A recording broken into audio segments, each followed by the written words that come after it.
Tidak apa-apa, aku merdeka mawon. Mulai gambir nih. Nah, saya enten turahan. Gambir. Nah, betul kita mampir. Saya Pak Sabar. Bapak Ibu yang dirahmati Allah. Yang berikutnya, bagian masih dari kuntum khairu ummatin ya, ukhrijat linnas. Bapak Ibu, produk yang akan kita jual bersama-sama itu ya harus memenuhi standar kualitas yang baik, Pak.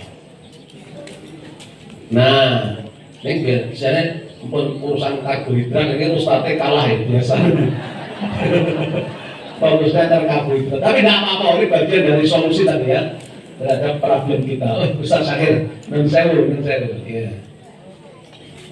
Sampai mana tadi ya? Ada yang lewat dari lupa. Nah, Bapak Ibu, produknya, kalau Bapak Ibu nanti jualan produk ya, sekaligus menjawab bagaimana memasarkannya ya. Bapak Ibu jualan produk bersama melalui koperasi itu ya standar kualitasnya harus terjaga dengan baik.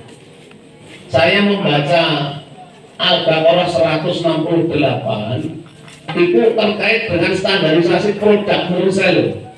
Jadi kalau salah Ustaz Syakir mohon bisa diluruskan ya. Al-Baqarah 168 itu tentang apa itu? Ada yang hafal? Mboten, kalah soto. Iya. Ya ayuhan nasu kulu mimma fil ardi halalan thayyiban wala tattabi'u khutuwati syaitan innahu lakum aduwwum mubin gitu. Halal. Nah, maka Bapak Ibu kalau bikin produk nanti jualan di kongsian kita ini, syirkah kita itu, ya satu harus standar halalnya terpenuhi. Nah, halal itu yang non daging, yang tidak harus disembelih itu kan ada istilah apa ini? Self declare. Bapak Ibu boleh menyatakan dirinya kalau produknya ini halal. Tentu setelah diverifikasi oleh tim pendamping. Nah, mungkin penting juga kalau di BWM sudah ada Ustaz Syakir tim pendamping halal yang sudah bersertifikasi, nanti juga akan membantu Bapak Ibu yang punya resource jualan gorengan, jualan bakwan, jualan pisang goreng, dan itu boleh kita beri sertifikasi halal, saya declare. Kita nyatakan produk Bapak Ibu sudah halal. Dalam urusan halal, kok yang diperintahkan seluruh umat manusia juga. Ya ayuhan nasu kulu mimma fil ardi halalan thayyiban. Perintahnya untuk umat manusia, kok tidak untuk umat Islam? Kira-kira kenapa coba? Halo, ibu-ibu ada usul? Nggih. Umat itu seluruhnya, nggih. Meh bener, meh mawon. Bapak ada usul? Nggih, ya.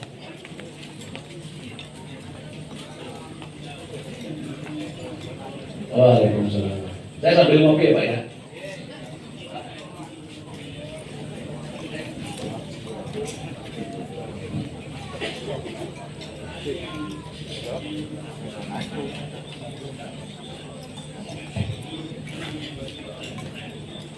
Maaf ini Pak, karena keterkaitan masalah siskain tadi, ada kalanya kita terkait dengan unsur pegadaian ini, pegadaian yang ditekankan dengan masalah kerjasama, tetapi apakah di dalamnya tidak menyangkut riba dalam mengeruk untung?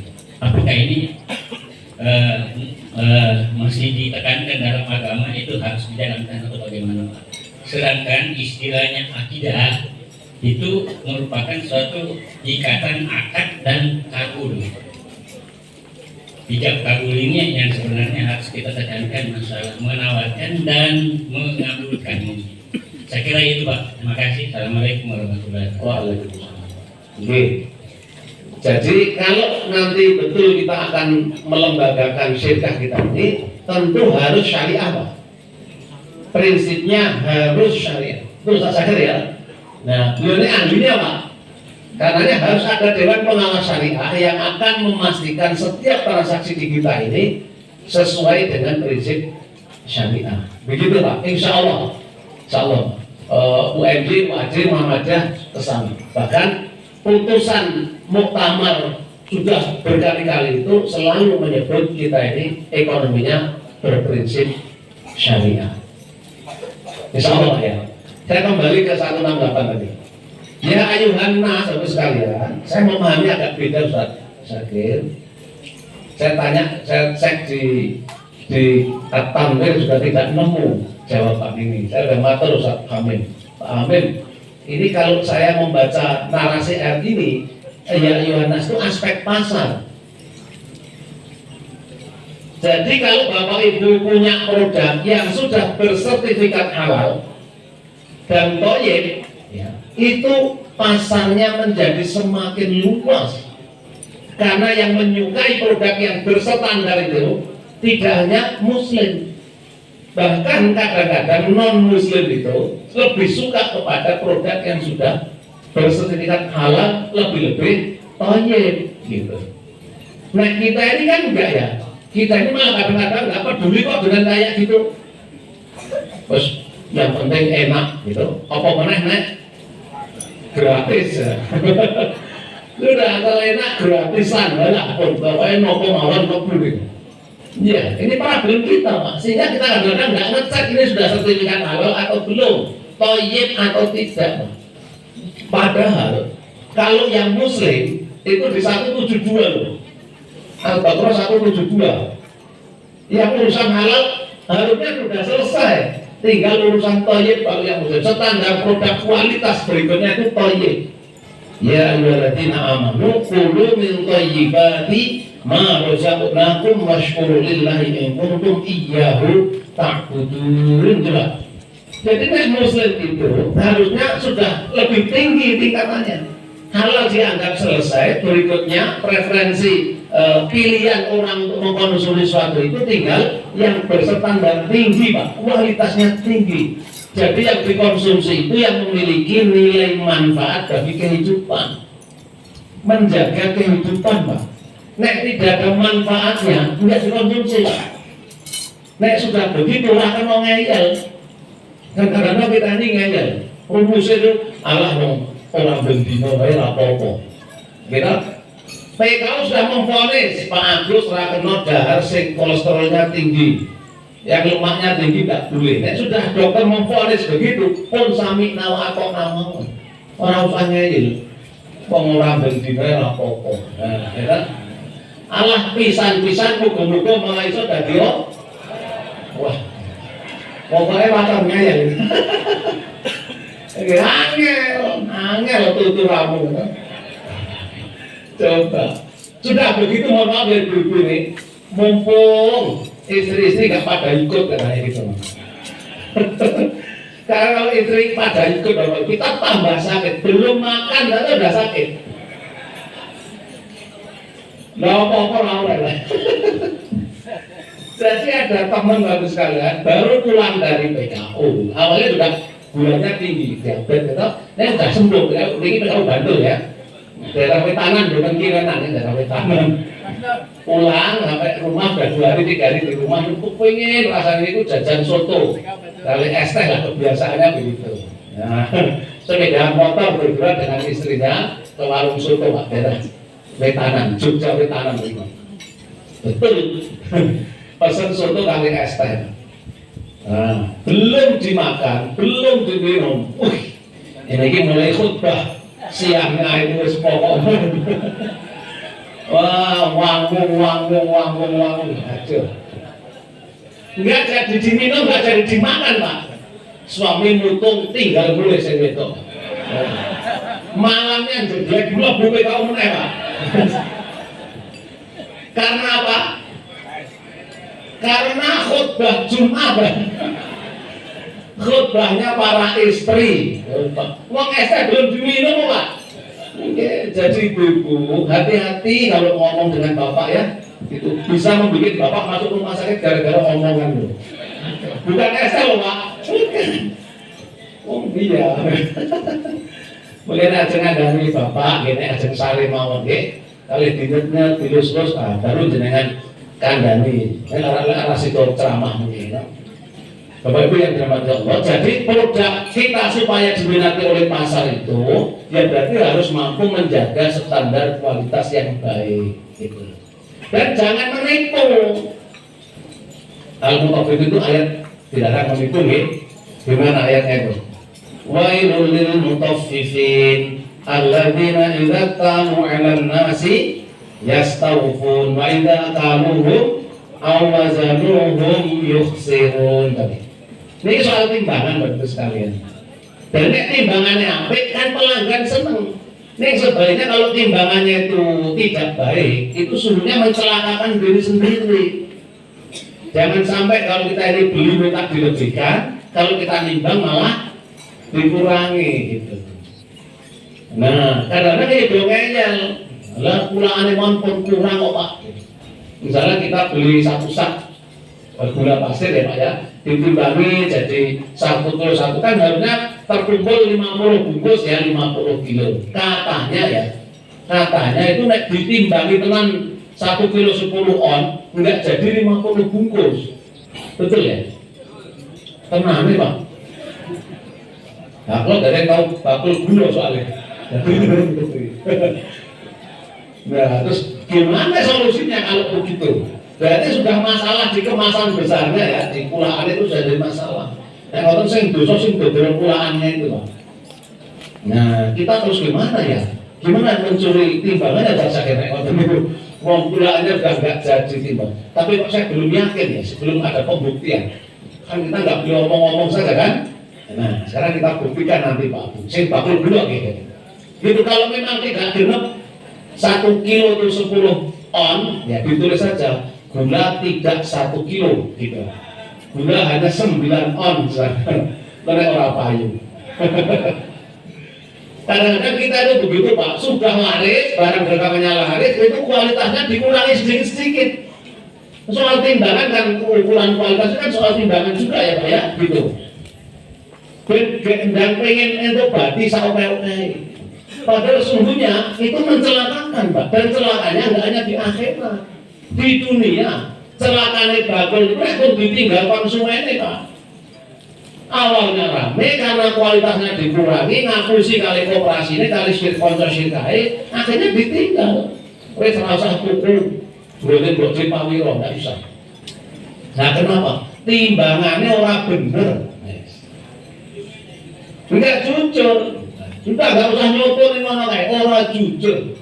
Oh hari ini Pak. Kalau sudah viral begitu, kan no viral no justice ya. Ya, sudah viral negatifnya selesai Mas sudah selesai. Hebatnya otak sakit, kok konangan beristri 2, wah aku selesai, udah selesai. Mohon maaf ya saja, selesai tuh. Dulu kan ada ya rumah makan yang punya itu istrinya 4. Sampai nama-nama minum aja es poligami gitu kan. Wih, mak-mak protes, diviralkan. Rasa tuku kono wong kaya makan musuh mak-mak kabeh. Sing seneng mau bapak-bapak kalau rumahan sana. Karena mendukung praktek poligami. Ya? Nah, begitu mak-mak memviralkan selesai. Oh, nggak boleh sebut nama ya. Itu ya saudara kita juga gitu. Nah, maka itu toko barang ya. Mungkin yang ini asli Pak, yang ini asli. Ya, ini asli. Bapak Ibu yang terhormat, jadi menjaga kualitas itu persoalan serius Pak di kita supaya konsumen merasa puas. Ya, gitu. Satu orang puas itu belum tentu memuaskan yang lain Pak. Cuma makan padang itu loh. Ya, tapi kalau satu ada orang kecewa, itu ada 32 orang berikutnya jadi kecewa. Maksudnya betapa mudahnya hal-hal negatif dalam bisnis itu membuat kita jadi jatuh. Begitu satu orang cerita, apalagi viral di media sosial, selesailah Pak, tamat sudah hari ini. Maka jangan sampai musuh dengan media sosial, itu benar luar biasa. Bapak Ibu yang dirahmati Allah, kembali ke ukhrijat linas terakhir. Ada lagi yang mau tanya silakan. Banyak ya ternyata. Iya, monggo yang merah dulu. Berarti mic-mic-nya.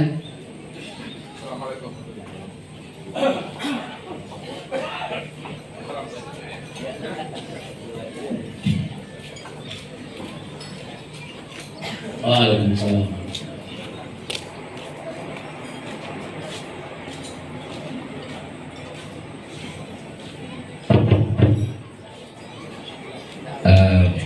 Terima kasih untuk waktunya. Jadi ini sebenarnya sedikit keresahan ya terhadap sebagian dari amal usaha Muhammadiyah, khususnya sekolah, Pak. Kebetulan saya memang SD itu semua di SD Muhammadiyah. Kemudian ibu saya itu di kampung juga sempat jadi pengurus Aisyah Muhammadiyah. Ya, saya simpatisan Muhammadiyah meskipun tidak punya KTA. Jadi khususnya sekolah dalam kapasitas kapasitas pekerjaan saya banyak masuk ke sekolah-sekolah baik negeri swasta maupun yang berbasis yayasan. Saya pernah berdialog dengan saya lupa namanya dulu ketua BWM tahun 2000 ketika anak saya masih SD, tapi sekarang sudah ketama. Jadi saat itu saya bilang gini, SD Muhammadiyah itu dalam tanda petik memang kualitasnya tinggi, Pak, bagus secara akademis maupun yang lain-lainnya. Sehingga wajar kalau sekarang untuk masuk SD Sapeng itu baru lahir sudah didaftarkan, Pak. Sebelum lahir bahkan? Iya, bahkan sebelum. Masih saat pacaran malah ternyata. Iya. Karena sekarang nantinya sampai 2033. Lama-lama ada pembatasan kuota kayak haji, Bang, ini nanti masuk ke Sapeng kan. Secara kualitas itu karena dipandang dia bagus. Tetapi satu saya bilang, kenapa tidak dengan SMP-nya? Kenapa tidak dengan SMA-nya gitu ya? Jadi kalau orang itu menyekolahkan anaknya ke SMP Muhammadiyah, SMA Muhammadiyah itu gara-gara orang ketemu di negeri, Pak. Jadi kalau suruh milih negeri, milih negeri gitu. Tapi kalau SD rata-rata mereka memburu Muhammadiyah. Nah ini problemnya itu, karena mungkin secara kualitas atau apa ya. Saat itu saya memang dibalik ya, di kantor oleh beliau ketua BWM saat itu menyampaikan, Bapak itu yang putrinya tadi naik panggung ya, yang jadi peringkat 1 saat itu Zamanasi Ujian Nasional. Dan dia tanya, kira-kira besok masuk SMP Muhammadiyah enggak? Saya bilang enggak. Ya itu salah satu problemnya, Pak, gitu ya. Dan itu mungkin tantangannya Muhammadiyah satu itu. Yang kedua, sekarang dengan tadi niatan ada membangun sekolah-sekolah yang unggul secara internasional, termasuk juga yang boleh dibilang sekolah-sekolah Muhammadiyah yang lain kan memang dalam tanda petik lebih mahal ya dari sekolah-sekolah negeri atau bahkan mungkin sekolah-sekolah yang lain. Apa tidak ada kekhawatiran bahwa Muhammadiyah ikut meliberalisasi pendidikan? Boleh. Ini pertanyaan agak seminar, karena temanya waktu seminar itu. Kita takut meliberalisasi pendidikan, karena yang bisa sekolah nanti sekolah-sekolah bagus ya yang punya duit, Pak. Apa tidak ada misalnya Muhammadiyah tergarap bikin sekolah berkualitas yang bagus, tapi untuk kalangan duafa, Pak. Nah, sehingga akan sangat terasa gitu ya. Tidak semuanya bisa, jangan sampai Muhammadiyah nanti jadi menara gading, Pak. Hanya terlihat bahwa luar biasa Muhammadiyah, ormas Islam terkaya nomor 1 sedunia, Pak. Nah, kalau itu kan berarti duitnya itu kayak banget, katakanlah berapa persen untuk sekolah berkualitas, ya minimal bisa saingan sama sekolah rakyat atau sekolah Garuda dan sebagainya, itu yang juga mengelola anak-anak yang duafa. Kedua, yang ketiga, yang terakhir, ini terkait dengan masalah hospitality misalnya. Sering bahwa kita pasien itu misalnya kadang membandingkan rumah sakit Muhammadiyah dengan rumah sakit swasta yang lain. Soal keramahan kok banyak sering dikatakan kalah gitu dengan soal yang maaf, misalnya saya tak perlu nyebut rumah sakitnya, tapi rumah sakit yang beraliran agama lain kok seringkali lebih ramah ya daripada rumah sakit Muhammadiyah. Ini tantangan-tantangan Muhammadiyah ke depan seperti itu saya kira. Terima kasih. Assalamualaikum warahmatullahi wabarakatuh. Waalaikumsalam. Tapi sebentar ya. Baik, ini pertanyaan terakhir nih Bapak Ibu, mohon maaf yang lain nanti di episode berikutnya ya. Kalau masih diberi kesempatan oleh Pak Kiai. Jadi pertama terima kasih Bapak atas kesetiaannya untuk menyekolahkan putrinya di Muhammadiyah. Anak saya juga gitu Pak, SD-nya semuanya di Sapeng dan itu terus ke MBS tadi Pak gitu. Jadi Muhammadiyah juga kan? Tidak ke SMP Muhammadiyah Pak saja, SMP Muhammadiyah Boarding School.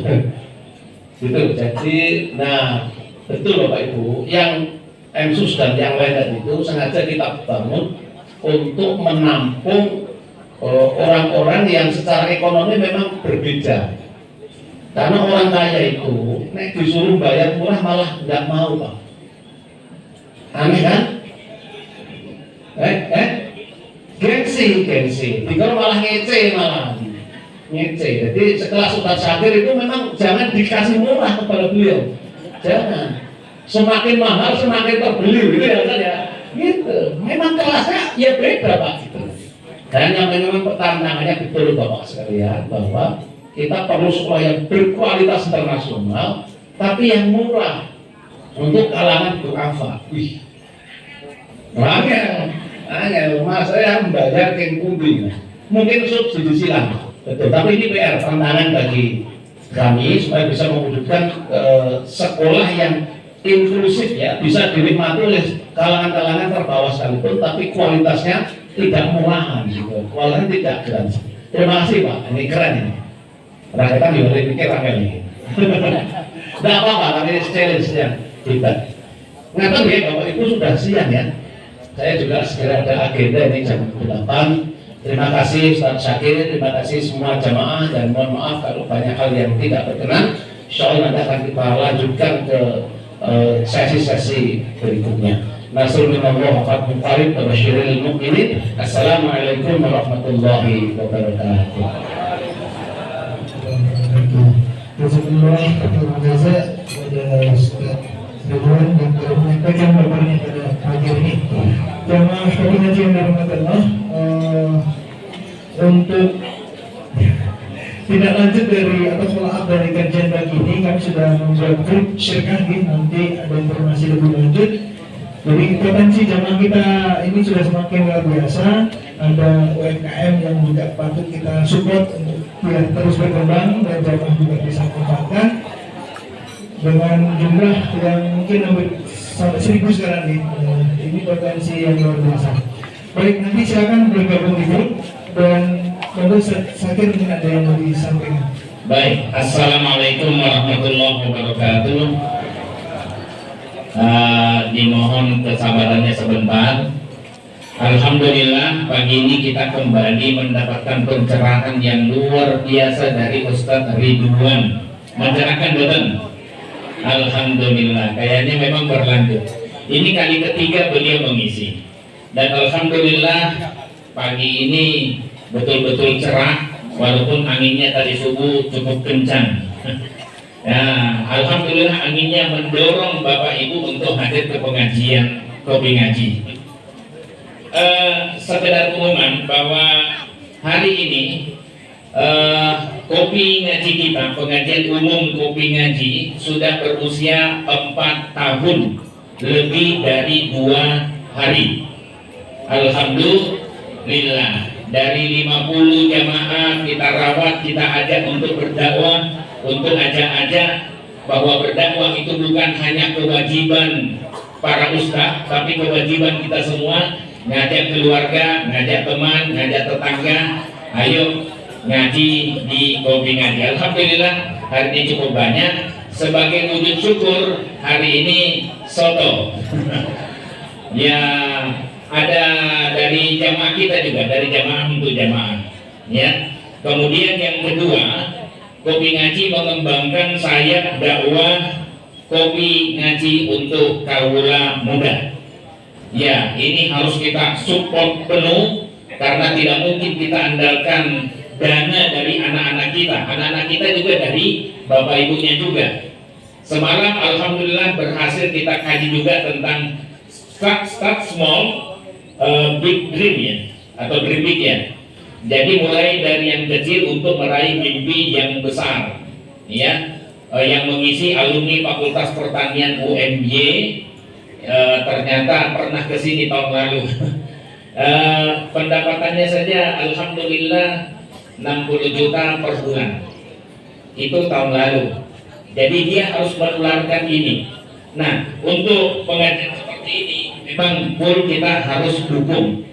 Tapi sumbangan dari anak-anak kita itu 40 juta sorry 40.500. Padahal mereka makan, ya. Alhamdulillah ada yang mensupport sotonya, ya, seperti pagi ini. Jadi yang hadir semalam sampai pagi ini soto aja. Nanti wajahnya kelihatan bentuk soto ini semalam berarti hadir. Yang jadi monggo Bapak Ibu yang mau sumbangan untuk mensupport anak-anak kita, karena dakwah itu tidak boleh hanya kita saja, ya, harus bareng-bareng. Yang ketiga, kita akan mengembangkan UMKM warung atau lapak kopi ngaji bekerja sama dengan tim pengabdian masyarakat UMJ, membuat aplikasi jualan sekaligus pelatihan untuk meningkatkan penjualan bagi pelapak kopi ngaji, ya, supaya mereka tidak hanya jualan hari Sabtu saja, tapi hari yang lain, ya. Nanti ada pelatihannya. Kalau mau belanja sudah bisa nanti di sana. Itu sudah ada timnya dari mahasiswa Fakultas Teknik Informatika UMY. Ini bentuk pengabdian masyarakat UMY untuk jamaah kopi ngaji, ya. Yang berikutnya ada juga pengembangan saya kerjasama Biro Umroh Beruntung. Ada di belakang, silakan kalau mau umroh Ramadan bisa, atau umroh setelahnya, ya. Umroh Ramadan itu sama dengan umroh bersama Nabi Shallallahu Alaihi Wasallam. Yang keempat, ada kegiatan percomblangan, ya, bagi yang serius cari jodoh untuk anaknya, bukan untuk dirinya. Untuk dirinya juga boleh, ya. Kalau dulu pernah double, sekarang single. Jadi mohon isi formulir, sudah kita sebarkan dan ada di banner yang di atasnya bapak-bapak itu. Tinggal dipoto, diklik, nanti akan muncul daftar isiannya. Tolong diisi, ya. Bagi yang serius dan masih single, silakan. Yang kelima, ini kelanjutan komitmen jamaah kopi ngaji untuk Yayasan Syekh Ali Jabir yang 2 minggu lalu nyumbang, datang ke sini untuk menyalurkan sumbangan dari jamaah. Alhamdulillah yang dana tunai terkumpul 29.450.000. Itu komitmen. Realisirnya alhamdulillah 17.650.000, ditambah yang minggu lalu menyerahkan dari Bu Yuyun, Bu Kantini, Bu Suratia, Bu Inti Hartati, dan hamba Allah yang tidak boleh disebutkan ada 4.100.000. Jadi totalnya 17.650.000. Ya, Kopi Ngaji tidak mengambil apa-apa di sini karena Kopi Ngaji bukan lembaga pengumpul zakat. Nah, kita minta sekaligus masih ada 7 Quran yang mushaf Quran yang harus diserahkan. Monggo langsung, dan sekaligus kita minta doakan untuk jamaah kita yang menyumbang. Mana Ustaz Mosi? Segera.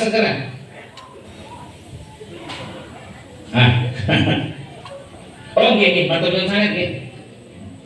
Mboten napa Ustaz. Ya. Dan sekaligus kita mintakan doa untuk saudara kita, jamaah kita Mbah Adib Al-Majari. Beliau sedang sakit dan minta didoakan, ya. Ya, sakit khusus lah. Mudah-mudahan segera sembuh. Amin. Ya. Monggo Ustaz. Ini saya, karena ada bukti yang kemarin kasih ini, saya serahkan. Monggo. Lebih bagus saya serahkan ini dulu Ustaz. Nah, ini ya. Ya.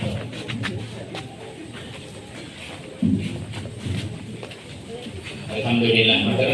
Nah ini Qurannya kita bawa, jadi bisa untuk ngaji setiap Sabtu jam segini. Setelah ngaji nanti ada anak-anak kita yang mengaji di sini dari